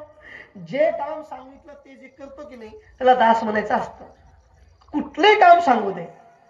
आणि हनुमानजी रामाची कोणतीही आज्ञा कधी भंग केले नाहीत. ज्यावेळेस भगवान श्रीरामजी लंकेतून अयोध्येला आले आणि आल्यानंतर भरताला सांगतात, भरत ऐक, आपण सगळ्यांच्या उपकारातून उरण होऊ शकतो, पण या हनुमंताच्या उपकारातून कधीच उरण होऊ शकत नाही. भरत भाई कपीसे उरी न हम नाही, धौलागिरी मरजाद समुद्र की, धौलागिरी मरजाद समुद्र की, नांगी गयो छन माही, लंका जारी सिय सुधिलायो, सगळे काम केला, पर गर्व नाही मन माही, भरत भाई कपिसे उरीन मनाई. दास्य सांगितलं ते काम करतात. आज्ञाभंग कबहू नाही कीनी, कधीच आज्ञाभंग केली नाही. जहां पठयो तहां जाई, तुलसीदास पवन सुत करणी, तुलसीदास पवन सुत करणी, प्रभु निज मुख करत सराही, भरत भाई कपिसे उरीन. हे दास्य आहे. आणि शेवटची आत्मनिवेदन भक्ती, सगळंच अर्पण करणं. हनुमानजी कायम रामाच्या जवळच राहतात. कारण अंगदाला पाठवलं, सुग्रीवाला पाठवलं, बिभीषणाला पाठवलं, त्यांना घर होते म्हणून पाठवलं. हनुमंताला घर नाही म्हणून हनुमंताला रामाने आपल्या जवळच ठेवून घेतलं. आणि हनुमान निरंतर सेवा करत राहतात. या हनुमंतामध्ये 9 प्रकारची भक्ती आहे. विठाला विठाला. ज्ञानोबारामध्ये 9 प्रकारची भक्ती. भक्ती जाणे तोची शुद्ध जाणे, भक्तीचा जिव्हाळा तोच देवाचा पुतळा. श्रवण ज्ञानोबाराय निवृत्तीनाथाकडून योगाचा अभ्यास श्रवण केले. कीर्तन हरी हरी तुम्ही म्हणारे सकळ, म्हणतात की नाही? हरी हरी हरी हरिमुखे म्हणा, हरिमुखे म्हणा. कीर्तन श्रवणम कीर्तनम विष्णू स्मरणम. ज्ञानोबाराय आज सुद्धा भगवंताचं ध्यान करत बसलेले आहेत. पाद सेवनम, पंढरपूरून आळंदीपर्यंत येतात. कशासाठी? भगवंताच्या चरणाचं दर्शन घेण्यासाठीच ना. पाद सेवनम, अर्चनम, अर्चन करतात की नाही? ज्ञानोबाराय 13व्या अध्यायामध्ये आचार्य उपासनामध्ये अंतःकरणातून गुरूंच्या चरणाची सेवा कशी करावी, पूजा कशी करावी, आचार्य उपासना आहे. अर्चनम, वंदनम. प्रत्येक अध्यायाच्या शेवटी ज्ञानोबाराय गुरुजींना प्रणाम करतात, पांडुरंगाला प्रणाम करतात. वंदनम, विष्णू स्मरणम, श्रवणम कीर्तनम, विष्णू स्मरणम, पादसेवनम, अर्चनम, वंदनम. दास्य ज्ञानोबाराय सतत निवृत्तीनाथांना आपला गुरु, आपला स्वामी आणि स्वतःला दास मानतात. दास्यम सख्यम, सख्य परमात्मा पांडुरंगासोबत सखा आहेत ना. काय प्रमाण आहे? तो मी नाही तुझा ज्ञानदेव आत्मा माझा, सखा माझा ज्ञानेश्वर. सखा इथं शब्द सखा आहे. सख्यम, दास्यम, सख्यम, आत्मनिवेदनम. ज्ञानोबाराय आपलं सर्व जीवन पांडुरंगाला अर्पण करून टाकले. हे ज्ञानोबारायमध्ये 9 प्रकारचे मालूम होतो. काय बोलाव ज्ञानोबारायबद्दल, पण जे बोलवलं ना ते ज्ञानोबारायांनी बोलवून घेतलं. 9 भक्ती ज्ञानोबारायमध्ये कसं आहे कल्पनाही केलं नव्हतं. इथं थांबल्याबरोबर ज्ञानोबारायाने सुचवलंय सगळं. हेच ज्ञानोबाराय आमची माऊली आहेत. आणि अशा माऊलीच्या कृपा आशीर्वादामुळे आपला अखंड नाम सप्ताह चालू आहे. असे ज्ञानोबाराय 9 भक्ती जाणतात आणि तेच शुद्ध आहेत. असे जे कोणी 9 भक्ती जाणतात ते शुद्ध आहेत. त्यांचा दास्य मला करावा.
तुका म्हणे नवविध भक्ती जाणे तेची तोचे शुद्ध आणि कणये माझ्या मना हो का पंडित शहाणा. जे नवविधा प्रकारची भक्ती जाणतात तेच शुद्ध आहेत आणि तेच माझ्या मनाला आवडतात, त्यांची सेवा मला करावी वाटते. असा अभंगाच्या माध्यमातून जो काही विचार आपल्याला मांडता आला तो विचार प्रत्येकाने या चांदीच्या मुकुटामध्ये आपण जे धन कमवतो ना त्याचे 3 वाटेकरी असतात.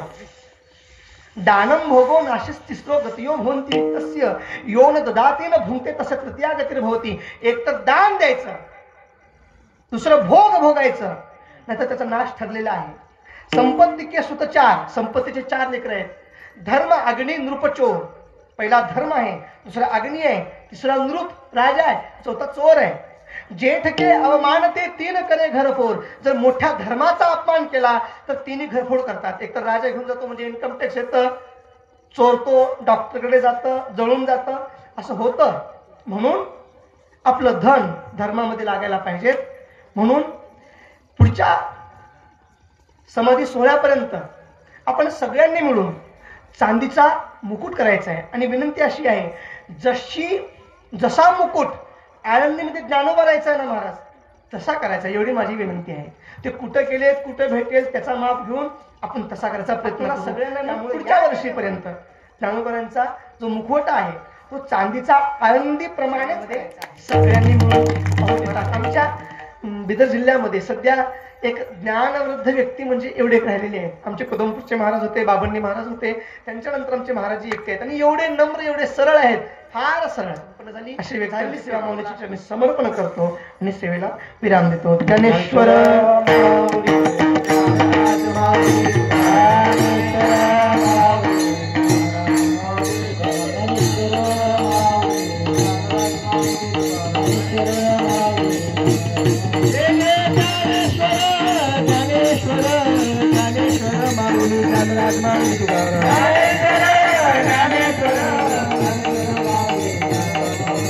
ज्ञानेश्वर